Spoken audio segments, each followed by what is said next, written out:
I'm the why guy. I don't know why you do what you do. What is your motive for action? What is it that drives you in your life today, not 10 years ago, or are you running the same pattern? Because I believe that the invisible force of internal drive activated is the most important thing in the world. I'm here because I believe emotion is the force of life. All of us here have great minds. You know, most of us here have great minds, right? I don't know if I'm in the category, but we all know how to think. And with our minds, we can rationalize anything. We can make anything happen. We can, I agree with what was described a few days ago about this idea that people work in their self-interest. But we all know that you don't work in your self-interest all the time. Because when emotion comes into it, the wiring changes in the way it functions. And so it's wonderful for us to think intellectually about how the life of the world is, and especially those who are very smart. We can play this game in our head, but I really want to know what's driving you. And what I'd like to maybe invite you to do by the end of this talk is explore where you are today for two reasons. One, so that you can contribute more. And two, so that hopefully we can not just understand other people more, but maybe appreciate them more and create the kinds of connections that can stop some of the challenges that we face in our society today. They're only going to get magnified by the very technology that's connecting us, because it's making us intersect. And that intersection doesn't always create the view of everybody now understands everybody and everybody appreciates everybody. So I've had an obsession basically for 30 years. And that obsession has been what makes the difference in the quality of people's lives. What makes a difference in their performance, because that's what I got hired to do. I got to produce the result now. That's what I've done for 30 years. I get the phone call when the athlete is burning down on national television and they were ahead by 5 strokes and now they can't get back on the course. And I got to do something right now to get the result or nothing matters. I get the phone call when the child is going to commit suicide, and I got to do something right now. And in 29 years, I'm very grateful to tell you I've never lost one in 29 years. Doesn't mean I won't someday, but I haven't done it. And the reason is an understanding of these human needs that I want to talk to you about. So when I get those calls about performance, that's one thing, like how do you make a change? But also, I'm looking to see what is it that's shaping that person's ability to contribute, to do something beyond themselves. So maybe the real question is, you know, I look at life and say there's 2 master lessons. One is there's the science of achievement, which almost everyone in this room has mastered to an amazing extent. That's how do you take the invisible and make it visible, right? How do you take what you dream about and make it happen, whether it be your business, your contribution to society, money, whatever it is for you, your body, your family. But the other lesson of life that is rarely mastered is the art of fulfillment. Because science is easy, right? We know the rules, you write the code, you follow those, and you get the result. Once you know the game, you just, you know, you up the ante, don't you? But when it comes to fulfillment, that's an art. And the reason is it's about appreciation and it's about contribution. You can only feel so much by yourself. So I've had an interesting laboratory to try to answer the question of the real question, which is what's the difference in somebody's life if you look at somebody like those people that you've given everything to, like all the resources they say they need. You gave them not a $100 computer, you gave them the best computer. You gave them love, you gave them joy, you were there to comfort them. And those people very often, and you know some of them I'm sure, end up the rest of their life with all this love, education, money, and background, spending their life going in and out of rehab. And then you meet people that have been through ultimate pain, psychologically, sexually, spiritually, emotionally abused, and not always, but often they become some of the people that contribute the most to society. So the question we've got to ask ourselves really is, what is it? What is it that shapes us? And we live in a therapy culture. Most of us don't do that, but the culture is a therapy culture. And what I mean by that is the mindset that we are our past. I want to talk to you today about unclutter your mind. We're tempted to live guilty because of past mistakes and bitter over what didn't work out. And we wonder why we don't enjoy life, why we're not passionate about dreams, why we can't sleep at night. It's because our mind is cluttered. You weren't created to live worried, guilty, bitter, upset. If you're going to reach your destiny, you have to clear out the clutter. You can't stop negative things from coming, but you can keep them from staying. You don't have to hold on to it. When we make mistakes, guilt will come. Condemnation, telling us how we don't measure up. You can hold on to it, go around down on yourself, or you can let it go. When you go through a disappointment, something doesn't work out, you can hold on to it, live discouraged, or you can let it go. When the medical report is not good, when the contract doesn't go through, when you're in a legal situation, you can hold on to it, live worried, thinking, what am I going to do? Or you can let it go. You can clear out the clutter. You can get rid of the negative things that are stealing your peace, taking your joy, draining your energy. The scripture tells us to guard our minds. You have to be proactive when it comes to keeping your mind in peace, because all through the day there's clutter. There's noise, there's jealousy, there's hurts, there's offense. They may come, but you don't have to hold on to it.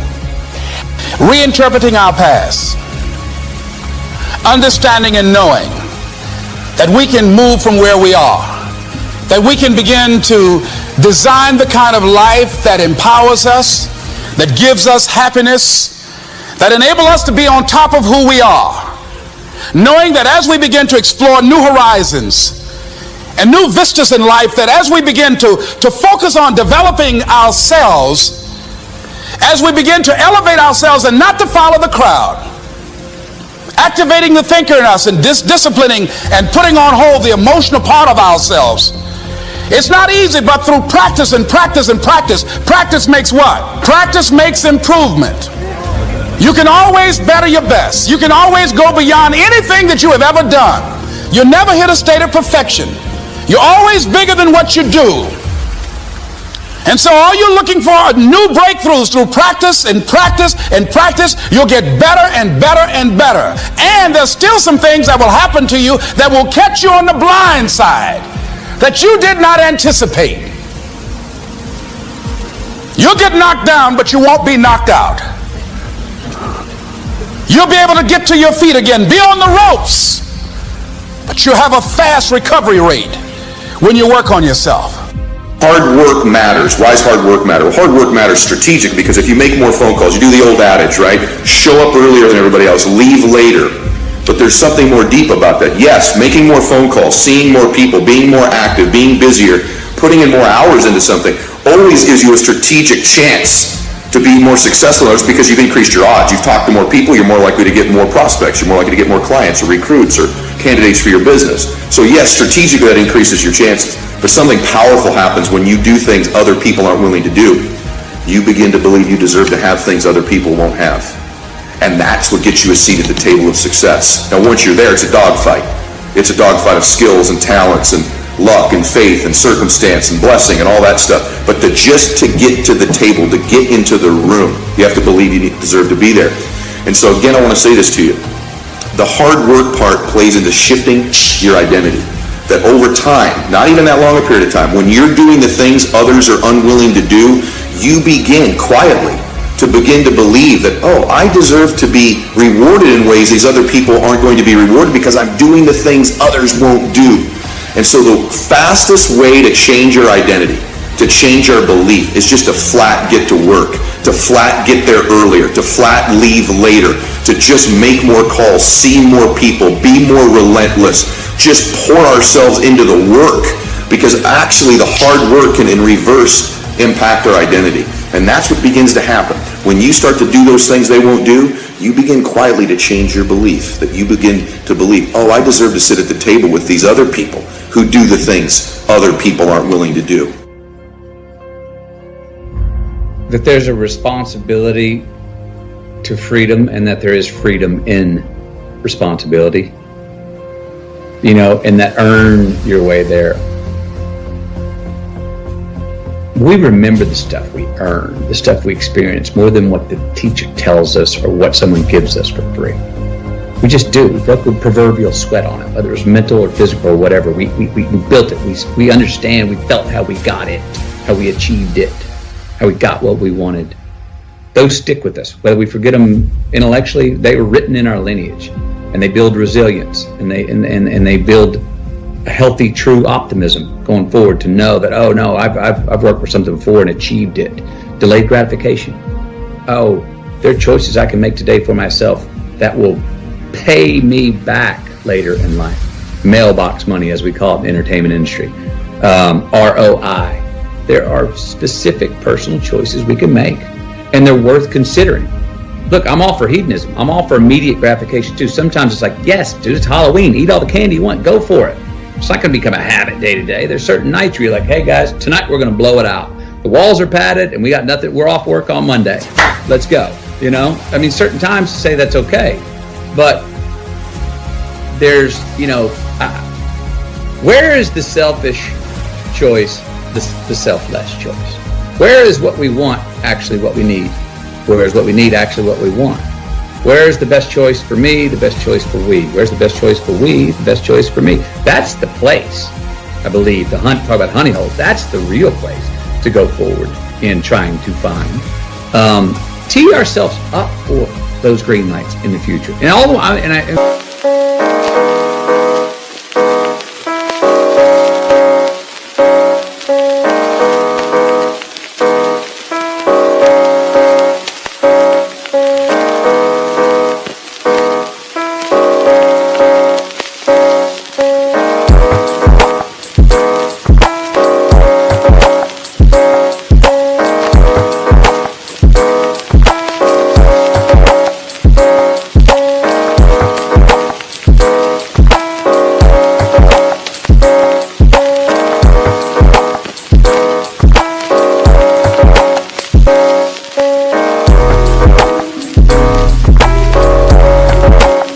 the simple things. Let me bring it down to really simple.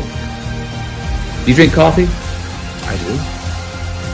Do you prepare your coffee, put it in the filter, and pour the water in the coffee maker the night before? Not for myself, but ironically, I do for my wife. Because you're teeing her up for what?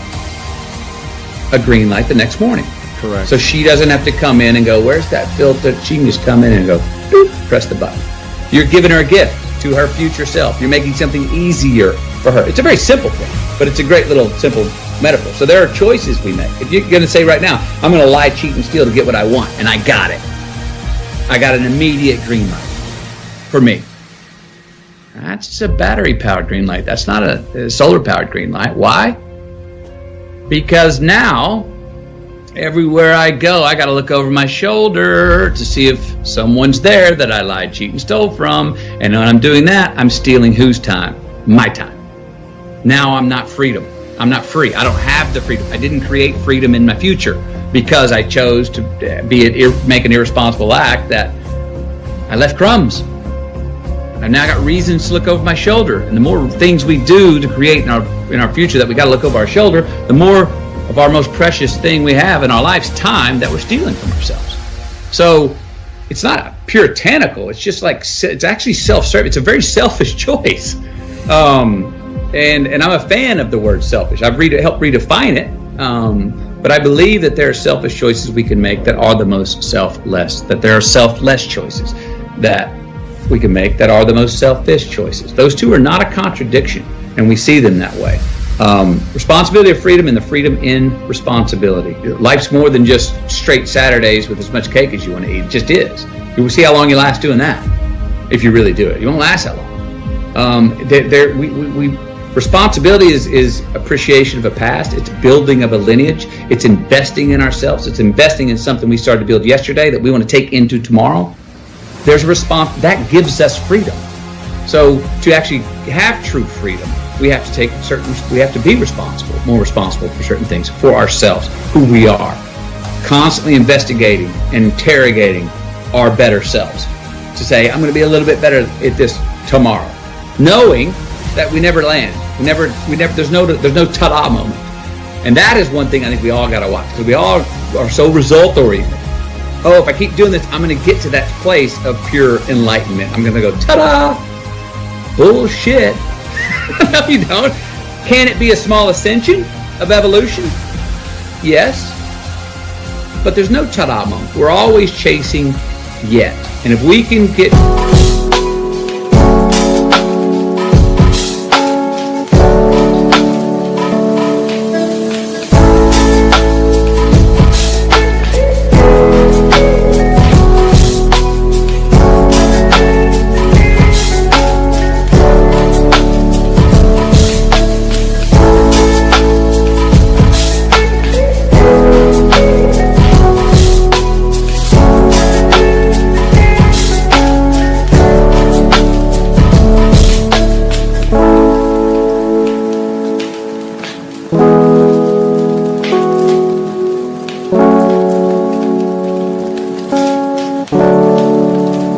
comfortable and understand and laugh and be ready to work hard at the fact that we're all just, if we could just say, we're all just achieving our way to the unachievable.